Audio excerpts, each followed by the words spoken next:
Yeah. Okay. This is Kal Kat, and this one is supposed to be directed by, I think, Jane Piedmont or something. Of course, that's just Silly Kelly. So no. Anyway, so yeah, we're not insane, and so it's just Silly Kelly. This was these are real. After I arranged how many guys was going to be in it, who was going to be in it, how, and decided that we kind of have to kind of tie it into the MUSH, Alt Transformers MUSH, and also, correct the the last season story where Springer was killed. So the fans will go, oh, okay, they brought him back.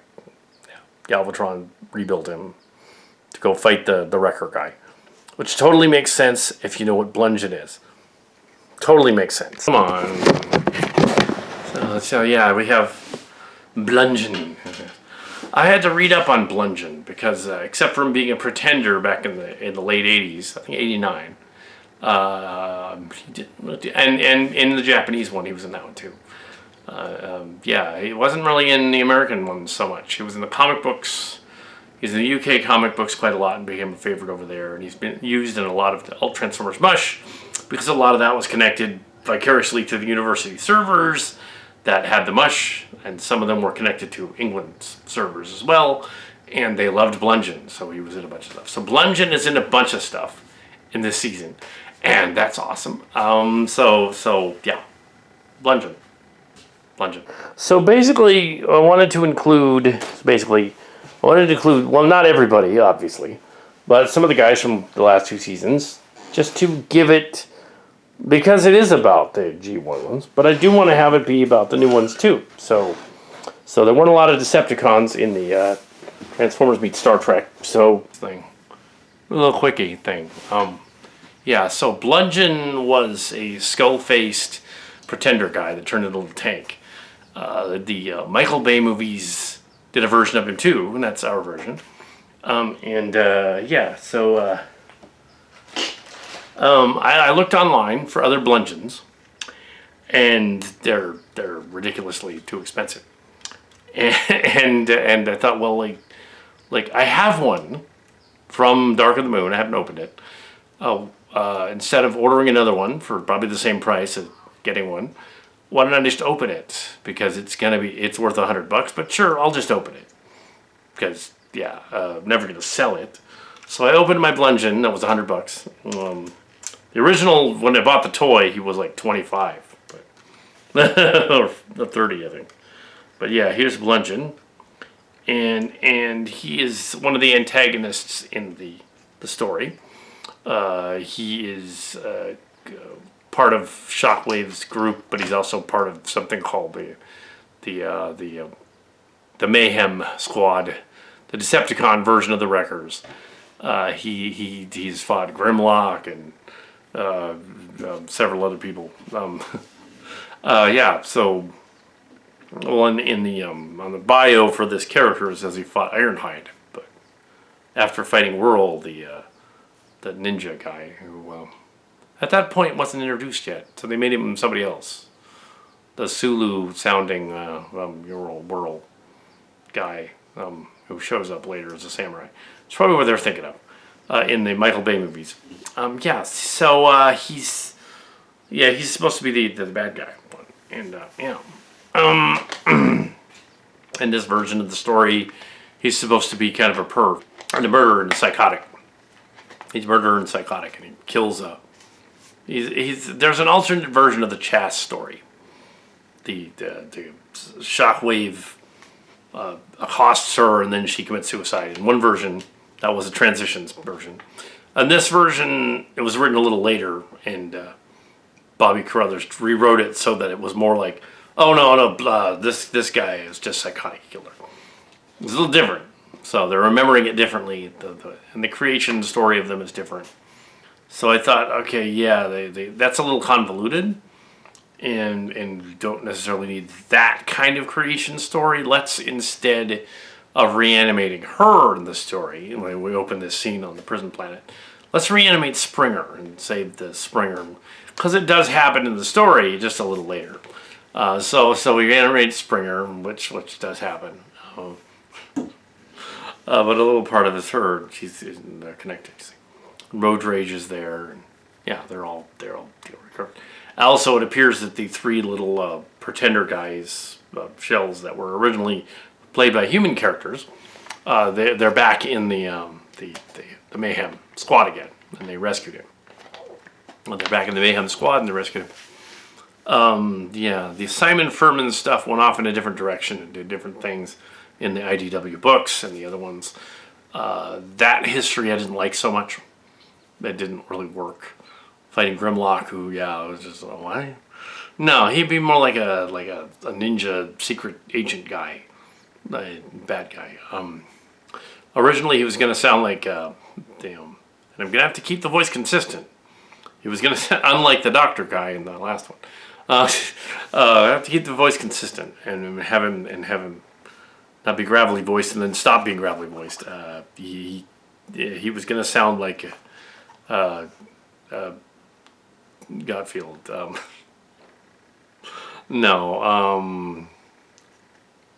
Gilbert Gottfried. But then I decided, no, that's a little too much. You'd be laughing at it instead of like he's creepy. It doesn't really work. You'd be laughing at it. So I went for one of the fans suggested about a Bludgeon. They had did a show on the basics of a Bludgeon.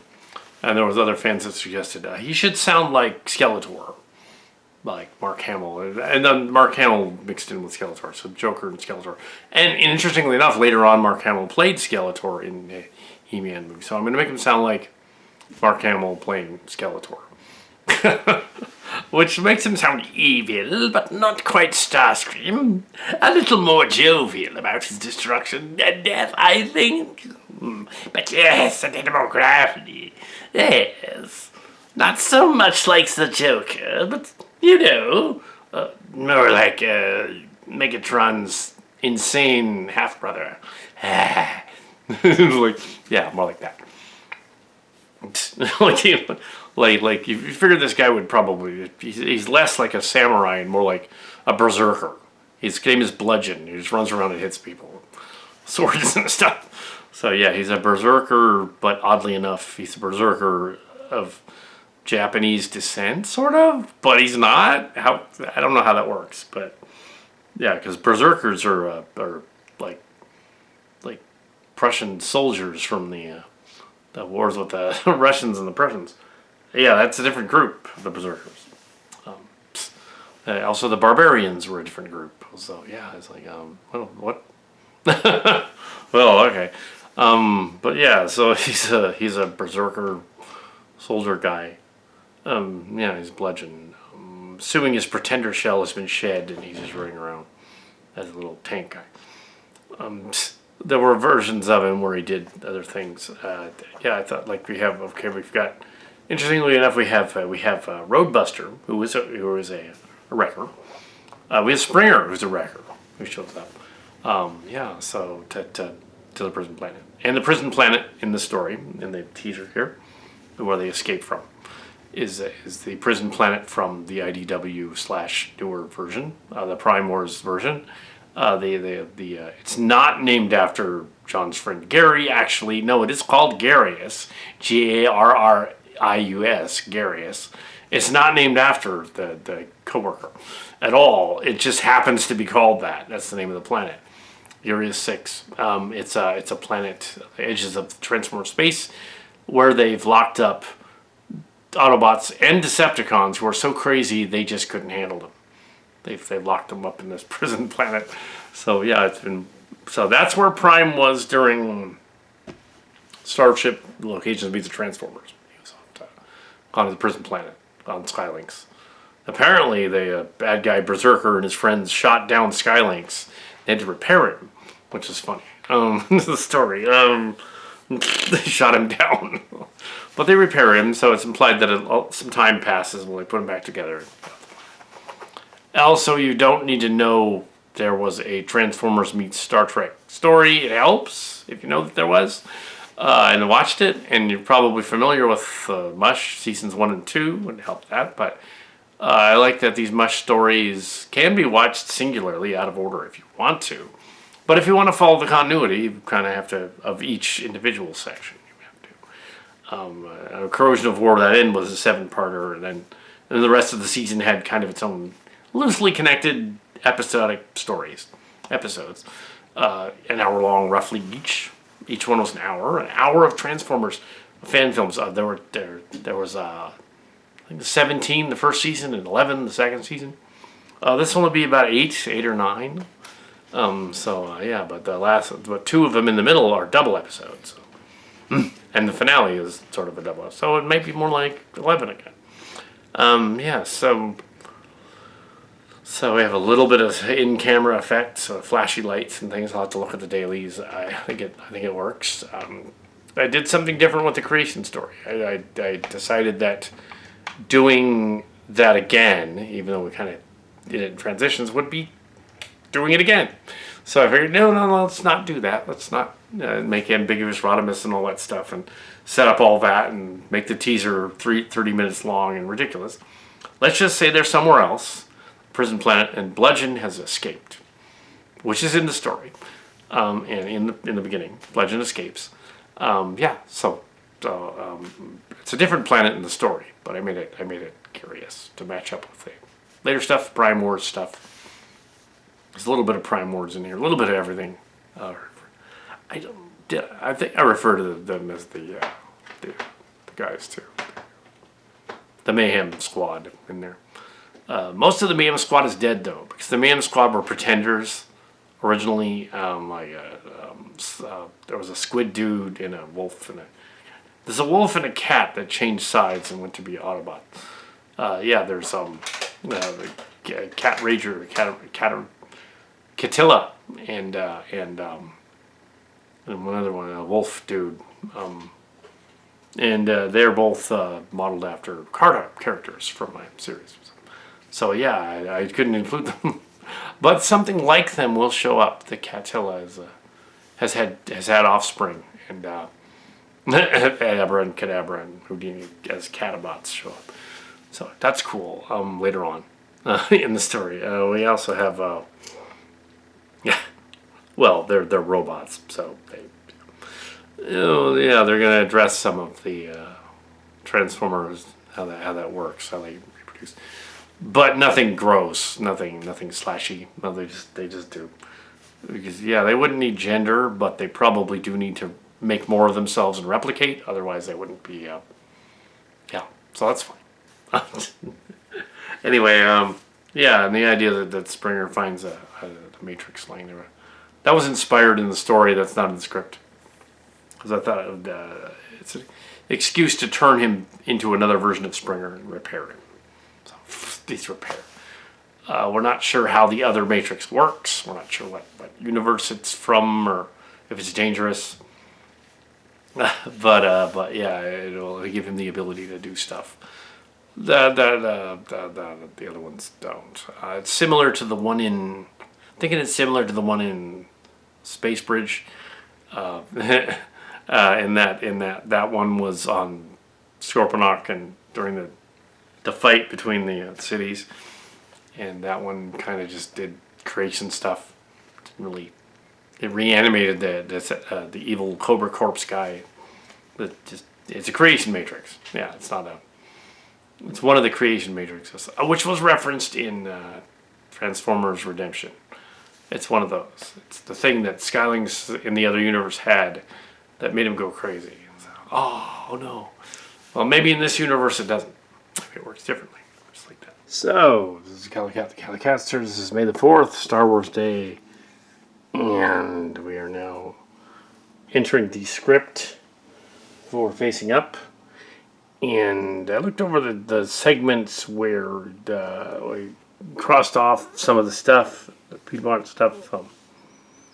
And we need to actually include some of that. So, in order for the story to work. So, this is sort of an improv, ethereal, dreamy portion of that scene because they are still on the planet and probably should be on the planet because otherwise what they're doing is just, oh, we're taking off to another planet. So this is going to be that, and something weird is going on, and the Matrix thing is showing Springer stuff. Yes, we have a version of her and a version of her. See, a version of her. Yep. So yeah, let's try it. Oh, quickie making up segment. We started late this evening. Yeah, so what's going on is those 2 or 3 pages that were part of the script where the creation happened. We got to see them get built.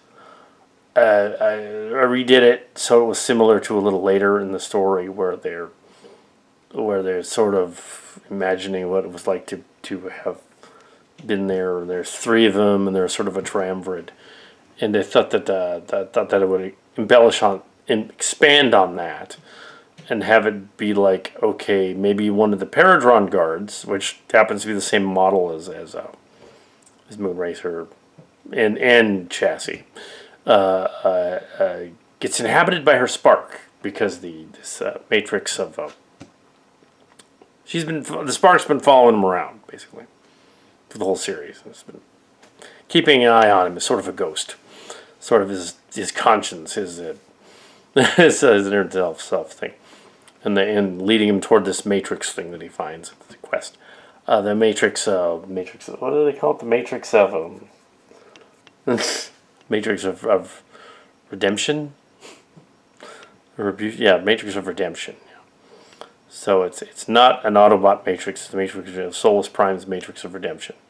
It's a pre-matrix during the first of the 12 primes, and it's apparently a mate of Megatronus or the Fallen, which is interesting. Galvatron don't know who that is. Yeah, so that's interesting. So we get that in there. Interesting. So they do have mates. They can reproduce, but also they kind of establish in this other ethereal realm thing. Nod to the ethereal realm stuff from mainly season 2, but some of season 1, some of season 1 too, and 2, where they have this other realm where we have Bumblebee and the other characters interacting with recently dead character Transformers in a sort of Matrix sort of thing, which is part of the other thing too. It might sound like a cribbing from the current Marvel show Moon Knight, but no, we're not actually. This is actually something that's in. It's more like the Borg Afterlife, Transformer Afterlife thing from IDW and some of the other stuff. They're not going to be there often. I just thought that the teaser trailer rushed too far, and it rushed a little bit into getting them off the planet. And I thought that they should be trapped there a little longer just to establish that there's something goofy happening with Springer and this Matrix thing that popped up. The guard apparently has been inhabited by her after she was killed. The guard was killed. The guard still has a gun. The Requiem blaster has disappeared. It'll show up later. Galvatron comes out to break the spell, basically, when he pops in. And he's like, oh, wait a minute, this planet's messing with us. So yeah, because in his reality, Decepticons don't really have a space afterlife. They sort of have a perdition kind of thing, and they're not really, they don't have an Alpha Trion and all that stuff from the other thing. They go in the Matrix and all that. They don't have that. So the Matrix of Redemption is more of a kind of a Decepticon one, or a neutral one than the other ones are. The Matrix of Primus. The Autobot Matrix was more of a repository for the wisdom of the ages. The Matrix of Wisdom is what it was. And it had powers, and it could cure the hate plague. Wisdom and logic are the opposite of that, of hate kind of idea. Well, they probably have other ones too. They have other matrices, which definitely goes with the IDW and the other one, and the Marvel comics and the UK comics, Retribution Matrix. Yeah, and it also goes with Bludgeon's story where he wanted to usurp the Decepticons, creating his own Matrix and do a bunch of other stuff that he didn't create when he found one. He had found it. So it's Springer is not becoming a prime, because that would be weird. It's more like he's carrying it to the next prime that worthy of the Matrix. He's chosen to carry it to him, kind of like the Transformers movie in Hot Rod. But Hot Rod or Magnus carrying it, and then Hot Rod gets to be. It's kind of like that, kind of not. It's kind of its own thing. We have to have a little backstory of what's going on, add to 7 or 8 episodes. So I'm sure they'll visit Ethereal Realm a few more times, because it is part of some of the later stories. And yeah, they're still on Garius. I just said Darius, but I meant Garius. The prison planet. But they've left at this. They're going to leave at this point. Yeah, they're not trapped on the planet like in the Wrath thing. That's just a little weird. And yeah, the other guy fled into Space Bridge, so I'm assuming they're going to go follow him in the Space Bridge. So here we go. I could keep him on the planet. I'm not sure yet, so we'll see. Anyway, so that is my ripping off the eagles. Anyway, so here is.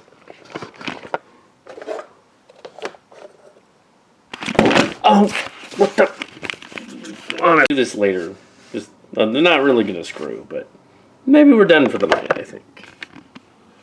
Yeah, probably are. We're probably done. This is real brief. I think this is day 5 at this point, but it's not, because there was barely any day 2 and 3 and 4. So yeah, this is real brief, and yeah, we got to the slash part in which Chaz is making out with Springer. She retconned the Bobby Carruthers. She retconned the previous story Transitions with this sequel / prequel facing up, and the other one after that. So that they had a backstory. So he established the backstory. And the planet is making them see the backstory again. So it's keeping him on the planet by doing that. That's what's going on. So that's what's happening. Springer's lost in this thing. And she's there too. The guard that was reorganized, uploaded by the power of the retribution thing, energy thing, in the form of a matrix-like thing, has regenerated her on the planet. So probably just to keep them there, but we'll see. Anyway, so yeah. So anyway, that's so Friday the 13th, and yeah, let's get this story in the can before Phantom Pain. Here, I say, so we're ready to roll, and we're gonna go to the thing. Yeah, so this is a scene here, and there we go.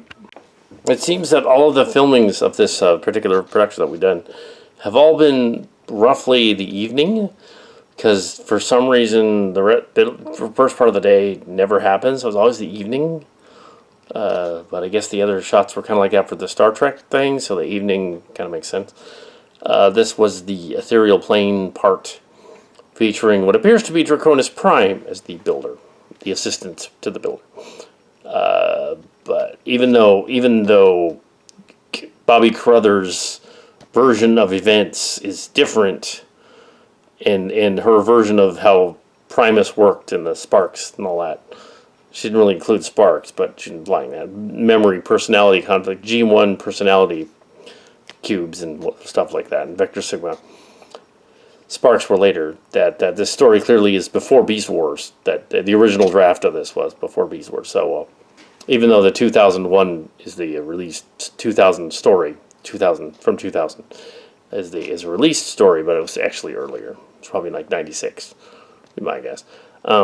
Yeah, so it's like notes and things from an earlier era, and it does change the death of this character in the Transitions story. The other one she did. It was implied that after she was accosted by Shockwave, she killed herself. In this version, Blunjen fought her to the death. she was near death, and then Springer shot her to put her out of her misery, which is actually more messed up, and it's like a retcon of events. But because this is the prison planet Darius, or Garius, threw in a line where she's like, oh, this isn't how it happened in there, because yeah, she knows that isn't how it happened. So the prison planet is acting a bit like Wrath. It's the Retribution Matrix thing. There's not really a Retribution Matrix. That was just a goof in there to keep Springer distracted in the story, and keep everyone else in the story. Like, that's to keep the prisoners on the planet, because if they're like in a perdition kind of environment where they're in a virtual sandbox, as Mark's cards called it, a virtual sandbox. That's what they're in. So yeah, they're in that, and so they don't know that they're not in a real computer brain on the planet. They figure they've escaped and they're wandering around the planet, and they're on their way and they're having these memories, but actually they're not. They're just in a simulation, like a holodeck, and they're actually probably standing near the gate the whole time. So we'll see how the defenses work. Otherwise, Bludgeon will escape. So yeah, that's kind of what's going on. So unreliable narrator, but not like Moon Knight, which I've seen and Mark Scars hasn't.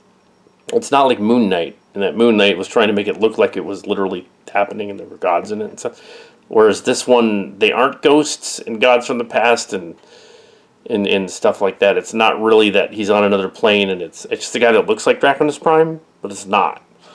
It's just a simulation of a character similar to him that appears. So you can take it either way, but she's an unreliable. Springer's story is an unreliable narrator in here, and it's also her story, so it's intertwined. So the computer knows, because it resurrected her and Springer, so they're both sort of floating around in the thing. Yeah, their minds. Doing this adventure. So it's a Springer adventure, basically. Yeah. So you're not sure who was actually there from the beginning, which is interesting. Anyway, so yeah, I don't know if that all makes sense, but it does in the story, because if they're not ghosts and they haven't left, then it's basically a weird version of like a prequel of Transitions of Wrath. But it's not, because it's not Wrath. It's like, it's sort of the factory floor. It's sort of like this is the place where they got the idea for giving the Matryoshka brain on Wrath. That idea was from the prison planet. So it could be that the same people that built the prison planet built Wrath, or it could be that they copied ideas after visiting. Probably more likely they visited Wrath and they thought this is a good idea to keep prisoners inside the prison planet. So it's not just a Bobby Carruthers story. It's an old Cantrell story about a prison planet. So that's kind of fun. So that's cool. Yeah, so that's kind of a neat idea. It also throw back to Final Adventure, where they were trapped in that kind of thing, and Generation Scorned. So some of our stuff, our G1 stuff, as well as kind of intertwined in there. And this story is, I don't know Bobby Carruthers, but this story is similar to that. It's similar, so the similar ideas are happening, fleshed out into this, turning the script into a story. And the Clint Cowpoke stuff is awesome, and that's probably the best part so far. was that really nailed it. So yeah, it's not Draconis, but it's a version of Draconis, and it's like, oh, that could tie into the Spirit Draconis guy in that other story at the end of the Mush. Yeah, that's cool. It could be him. Well, it might be, or it might not be. In the Matrix of Leadership, there were different Optimus Primes and different Primes that looked kind of similar to Rodimus that were his ancestors. So maybe that's what's going on. It's just different products of the same, different models of Transformer, and it's keeping them there by using their memories and emotions and personalities and messing with them to keep them on the planet. So yeah, that actually kind of works. It's solid. It's not really convoluted, not nearly as convoluted as Moon Knight was. So there. Yeah. Yes. So we've reached the halfway point of the first screenplay. We've reached the end of Facing Up. The other episode is called The Return. There's 2 roughly 1-hour episodes in this.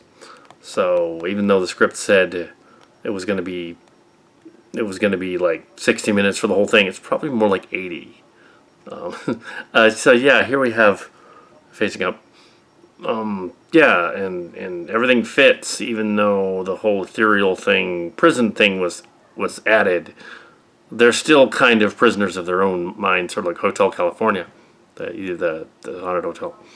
The assistant and the other guy are in the story, and to fill out what they are and who the others are, we have this ending scene where we have the Rakshi character from the beginning, the story who is revealed to be the one of the people behind the whole thing. So it's kind of cool.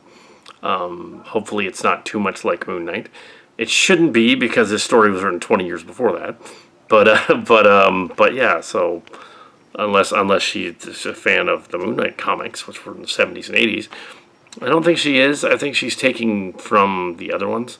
The Basics channel, Transformers Basics channel, did a thing on Jaxus, and some of the fans were wondering if we ever do a Jaxus. Well, now that they made a new modern figure, it won't be out in time. So just so you know that the Jaxus, Legacy Jaxus comes out in November, and Sludge comes out in August. So we don't have either of those figures. By the time the August one comes out, the 8 episodes will be done. So yeah, you won't see him that in this story, but he might be in later ones. And he's a Voyager class one. He should be a leader class, Jaxus, but he's a Voyager class. Not sure why they did that. He should be leader class. G2 Jaxus, also a Simon Furman character, appeared in the comic books, the Marvel ones, and Generation 2, and in the IDW, which he also works for. So we got a lot of Simon Furman backstory. And this one has a little of that too. We don't know him. Yeah, did meet him at a convention once though. So anyway, so yeah, and that other guy. So yeah. So yeah, he was there at a convention.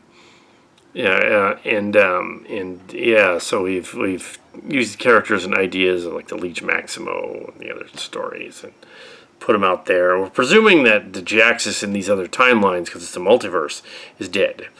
He's been defeated and destroyed and he's gone. That's why he's not there. Although the Starscream from Cybertrons does look a little bit like a big version of Jaxus, the King Starscream guy. If he was orange, he does resemble him. So Regis Maximus looks like Jaxus, but we're not going to do that. We've already kind of done that with the Corrosion War Without End, the Rob Power story, 7-part Rob Power story. So we're not doing that. So yeah, it's fine. It's interesting. The last chapter was Learning the Hard Way. Last part. This is Facing Up. Yeah. So we are rolling.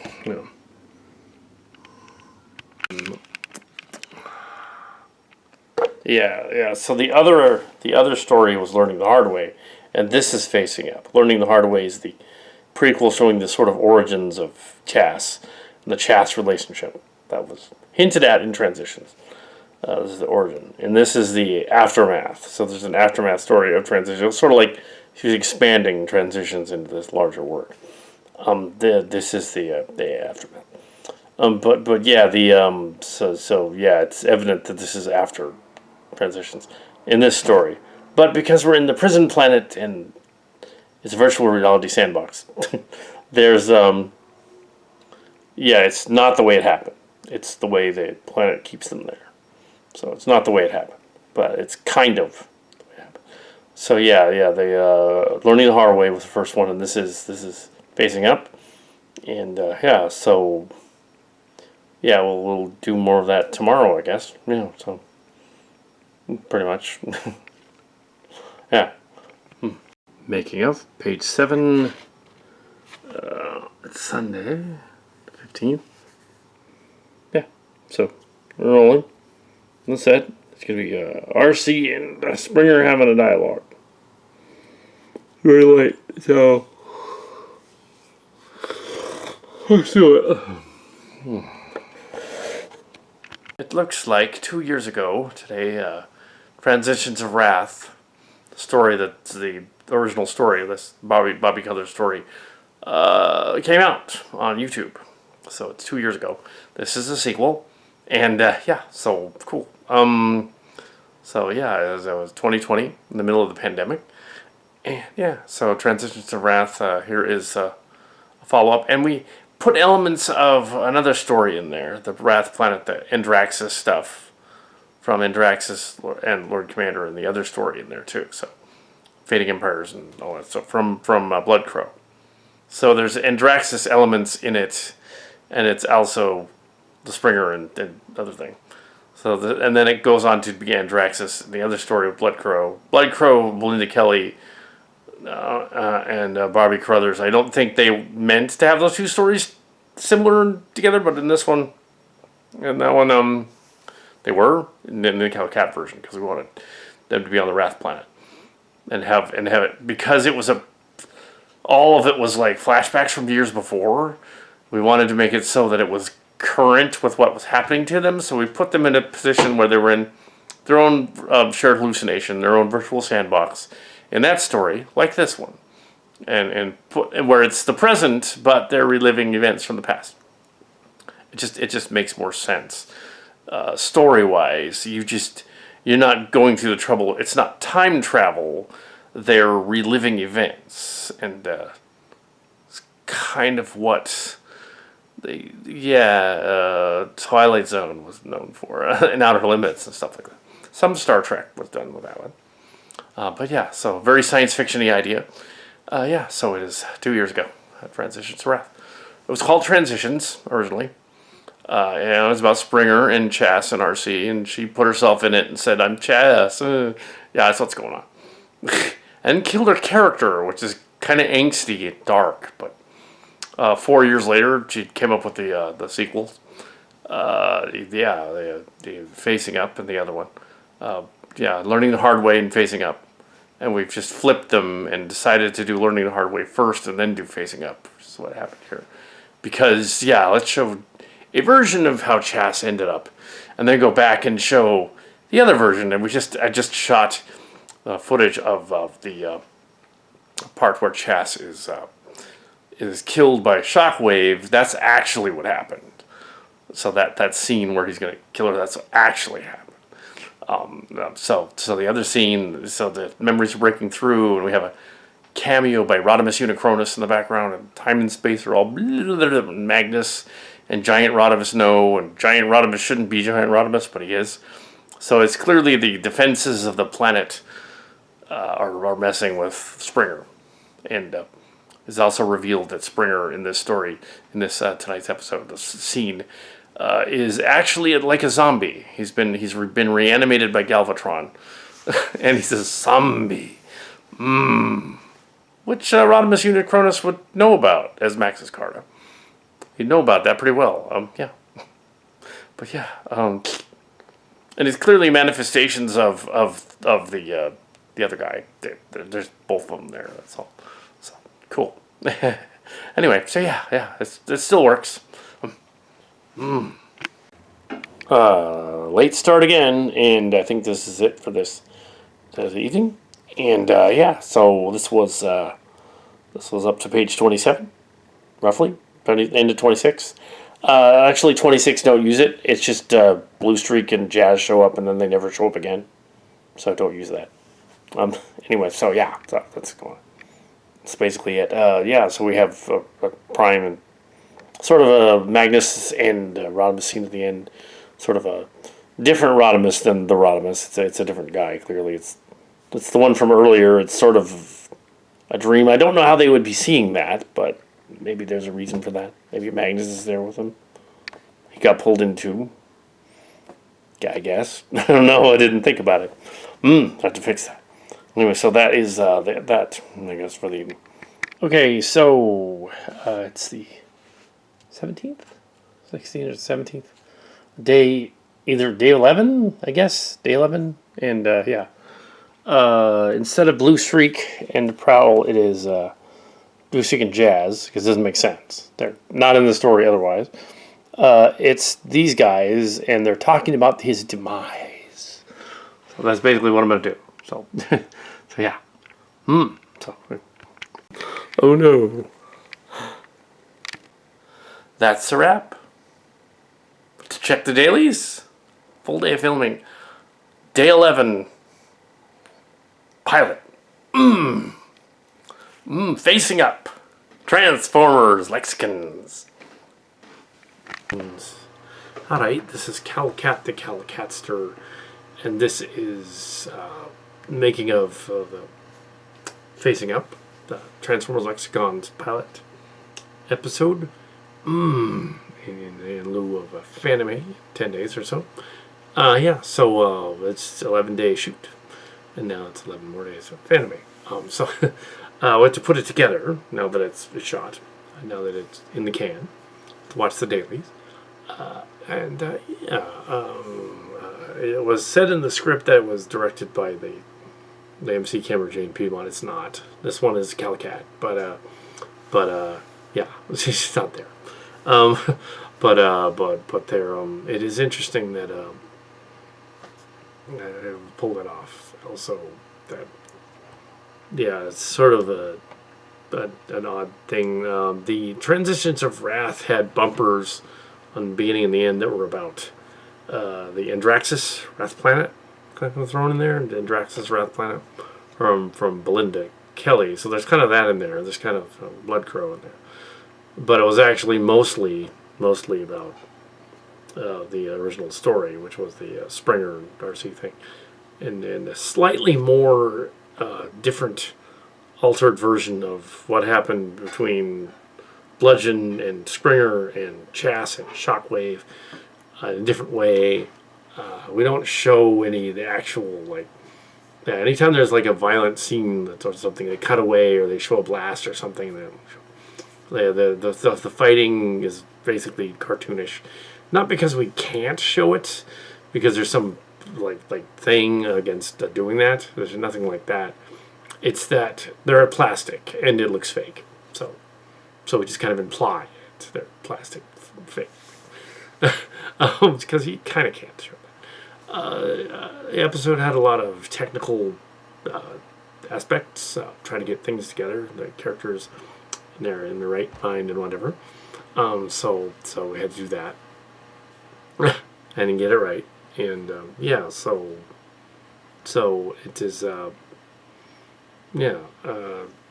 We had to put it together over the 11 days.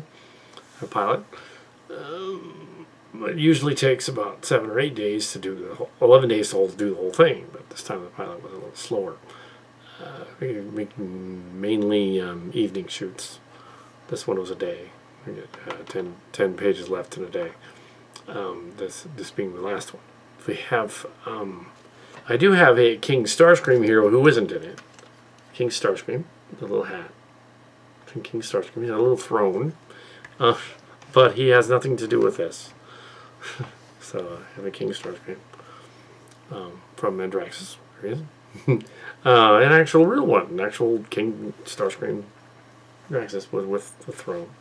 So he likes some Blood Crow. Yeah, there's a throne. Anyway, so ironically he can't sit in it. Some other classics. I'm probably thinking, okay, we're doing another season here. I looked through the scripts while we were doing this and determined that we're looking at 2 seasons here, because a lot of these episodes are 2 parts. The pilot is not; it's 1 part. But a lot of them are 2 parts or 3 parts. All of season 2 of this would be considered season 3 of Alt Transformers MUSH, but we're calling it Transformers Lexicons, which is not a play on a person or anything like that. It's a play on Lexicon, the website where we got the stuff from. Like we did Alt Transformers MUSH, was about multi-user shared hallucination. The MUSH college students doing their online, because many of the bulletin boards in the beginning were colleges, both set up a bulletin board and have people post their Transformer stuff on there. That's where that came from. Lexicons was just an archive of later stuff because the MUSH had closed. So by 2000 or so, they did something else. MUSH is closed. We're going to go somewhere else. They have an archive of Lexicons. A lot of the classic people came there, that went there. Bonlean and Carruthers and a bunch of them went there. Rob Chung, T.L. Ahrens went there. He has a lot of his stuff there. You can actually read it and download it, but it's a little too violent, and we wouldn't do it justice by filming it, nor would it make sense to film it. So it was marked rated R, but we aren't going to use it. We weren't going to use it. We have it, but we're not going to use it. We looked at it.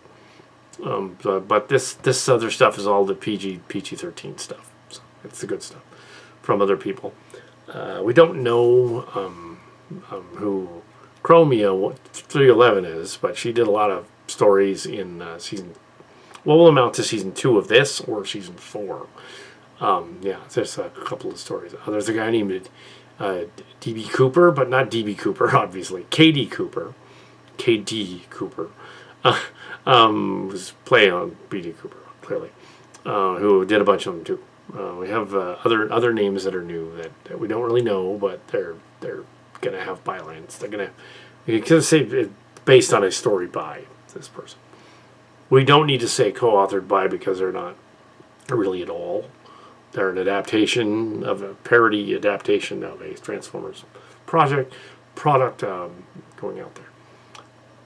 Bludgeon is from the, he was Bludgeon, like a bunch of the other ones was invented for the comics, UK comics, and American ones too, and Generation 2, as well as Jaxus was as well. Some of the early fans were like, Jaxus is going to be in this. Well, maybe not, because the toy isn't available here until November. That's likely, November is likely when both seasons will be done.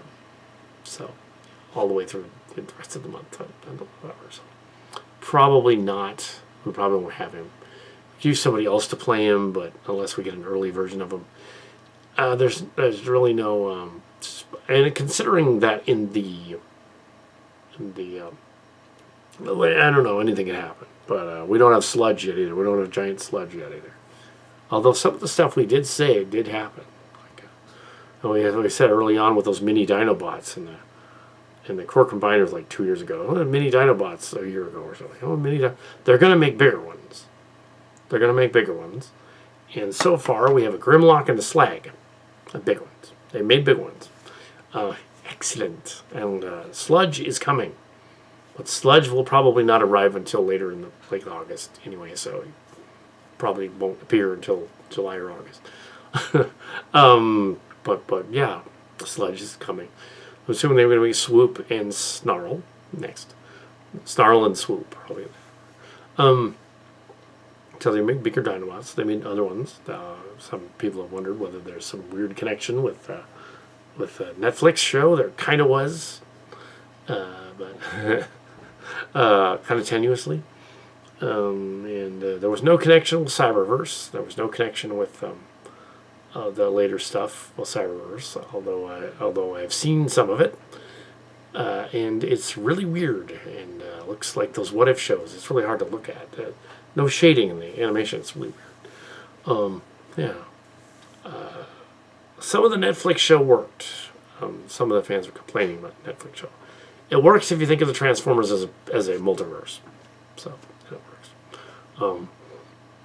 And it's not really the Autobots encountering the Beast Wars. It's really an alternate parallel universe where that particular group of Beast Wars people were still around, and they encountered the Autobots. So they brought them into the present. They are presently in the, as you can see, in Transformers Star Trek meets the Transformers. Starship Locations meets the Transformers. We get to see them in action. They'll be back. Yeah, so they'll be back. But in this one, just wanted to concentrate on basically Prime and Springer and RC and Chassis and some of the other ones and Blunjen, and have do their story. The story according to Bobby Carruthers, Roberta Carruthers. I don't know her. But when that story came out, when Transitions of Wrath came out 2 years ago, we did receive feedback from Bobby Carruthers, and also from and on the other one, the Underground, received information, and from and on the pilot, the 7-part epic story that was a 7-part pilot, and then the 6 episodes after that. The Corrosion of War Without End was definitely mentioned several times. People comparing it to the War for Cybertron and the War for Cybertron trilogy of toys as well. I'm sure that's where they got it. I mean, where else would they have got it from? The War of the Cybertron game isn't it like anything from G1. So, yeah, they liked Corrosion too. So if you go find the Wars for Cybertron games, they're a version of Corrosion of War Without End. So you can check it out. Go for it. We did our version too. But yes, but we don't know Rob Powers. But 2 of his other short stories ended up in later seasons. So they did other ones. Doug Muth was used quite a bit. Rob Jung was used quite a bit. Lizard used quite a bit too. It's kind of funny that like some of them would go like, I think it was one of the other guys commented the PM thing. That's all gone now. The PM thing. And he said, "Oh, by the way, this Rob Jung and Doug Muth are the same guy. It's just he's using a pseudonym. Which he's really called Doug Muth. It's really his real name. is that pseudonym? Oh, okay. Yeah. So yeah, like Kal Kat is the pseudonym. Yes. For Adam Brown, who is there's a space Canary Space and Space Vanguard guy, and Starship Locations and stuff, and other stuff. So anyway, I don't need to go into all that. Oh, it's interesting that we have the Transformers thing, and everybody has been positive. So yeah, 2 years ago was Transitions of Wrath, but earlier than that was the Corrosion series. Transitions, I believe, was the one right after Corrosion, or that. So, yeah. And in this story, we get to see all kinds of neat cameos, including seeing Inferno and Hoist and Grapple together. Yay, with Inferno in the same shot. Awesome. With Red Alert and a cameo. We get to see a cameo by Road Rage, who shows up later. This one is just an image of Road Rage. It's not really her. We get to see apparently Trax was an image too. or was he there? Yeah, I don't know. There's Magnus shows up too. I like that the prison planet uses elements of what Wrath does, but it's not the same. The prison planet keeps people on the planet by having prisoners on the planet by having them think they're getting out, or escaping, or fighting each other. And keeps their thoughts like. It's kind of like a weird Transformers-y virtual sandbox idea of like if the virtual reality actually was a reality, like they're in a holodeck basically, and they're able to interact with the stuff that's going on in the holodeck, so they can literally bring themselves back and stuff.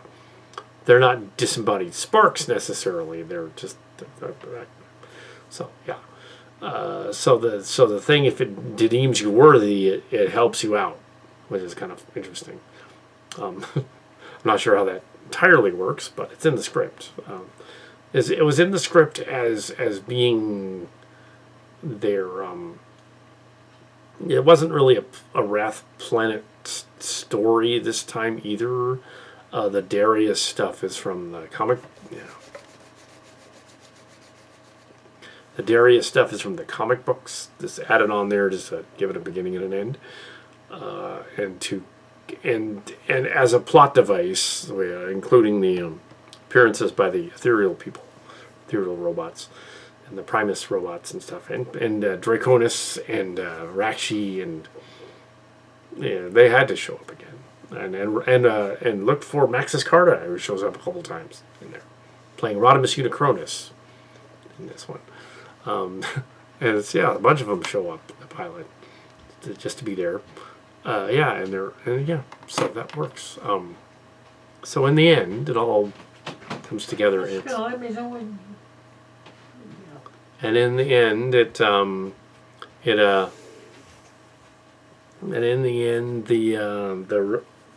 come together, and the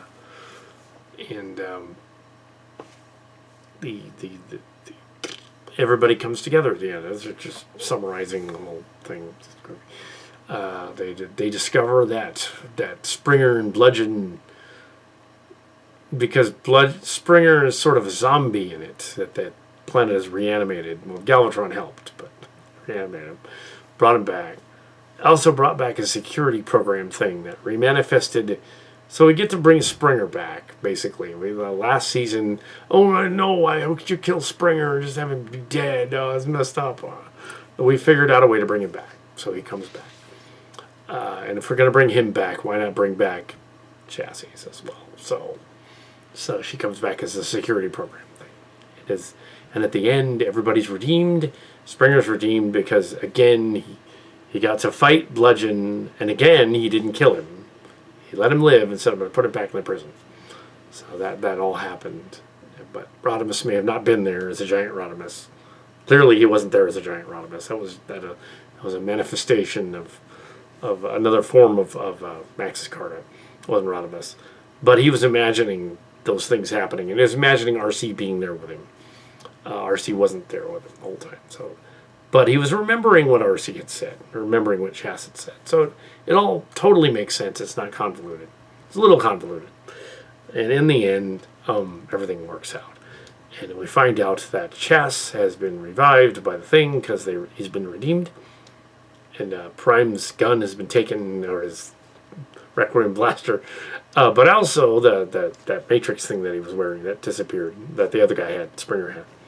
And at the end we find out that, what's his name, that Chas has returned.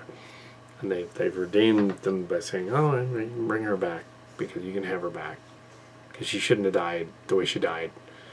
Her soul's been floating around in space and made it to the prison planet as a guard, the program thing. So we bring her back, and we have a poignant moment, harkening back to the return of Optimus Prime, where not only do we have Zombie Springer being reanimated as damaged-looking Kingdom Springer, but also we have Chassis returning, and the first thing she says when she's redeemed and returned is she says, yes, I'm back, and this time no force in the universe will stop me.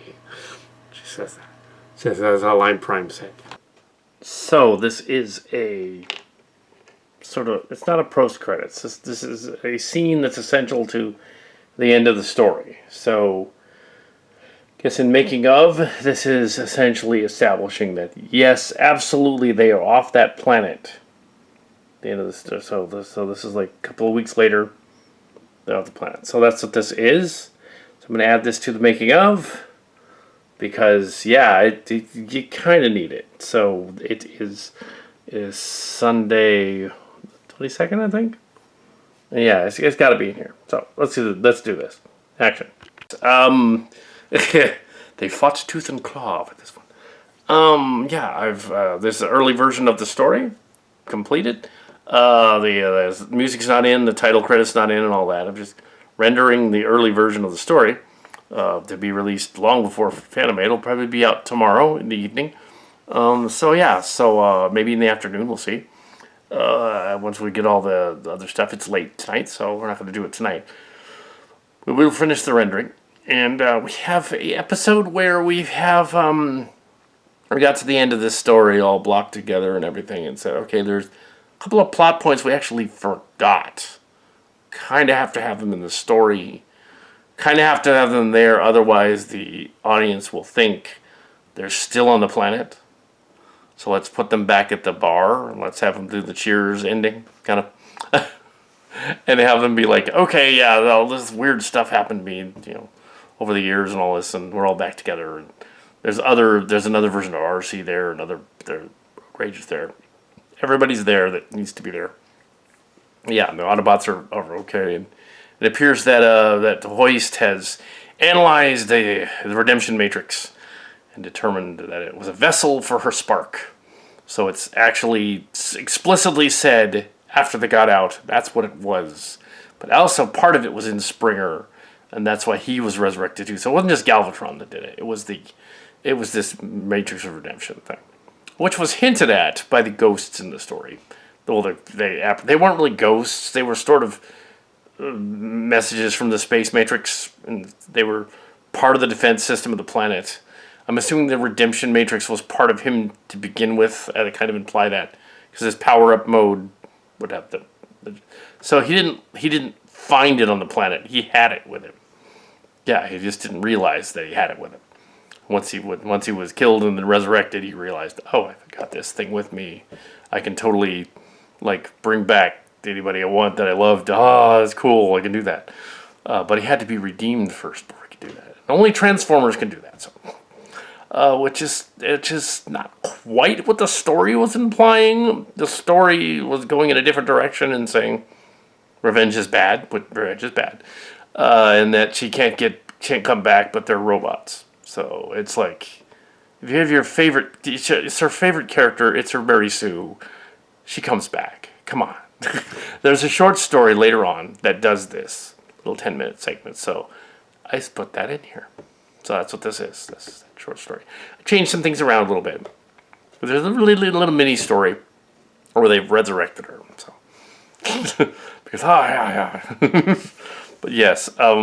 So yeah, and they rebuilt her basically using the power of the primes and stuff, which is fine. It's Transformers; they have that ability; they can do that. A part of Springer was in her. Yeah, now it's back with her. Yeah, it's a little weird, but Transformers can do that. It's sort of like she was rebirthed. There's also the other Chromia there, which is funny. So yeah, leading into whatever's next, whatever comes next. It's sort of the happy Hollywood love ending, but I figured it kind of needs to have that after all the dark stuff that was it. So let's have a sort of a, oh yeah, incidentally, a version of her lives on as this, clearly a recreation version of her lives on. It's almost a daughter of RC and Springer that happens to be named Chas and happens to have first, which is weird because it's almost a daughter, yeah. So yeah. Because we're figuring the Chas story happened over many Vorns, as they call them. So, and that she was lost during the time of Rodimus Prime, which would have been 2005 to 2008, roughly, somewhere around there. But that they lived much earlier than that. And all of their adventures were earlier than even RC, which would be during the Fembot eras, before Underground, long before the Mush. And that's when she was. So, everything figured.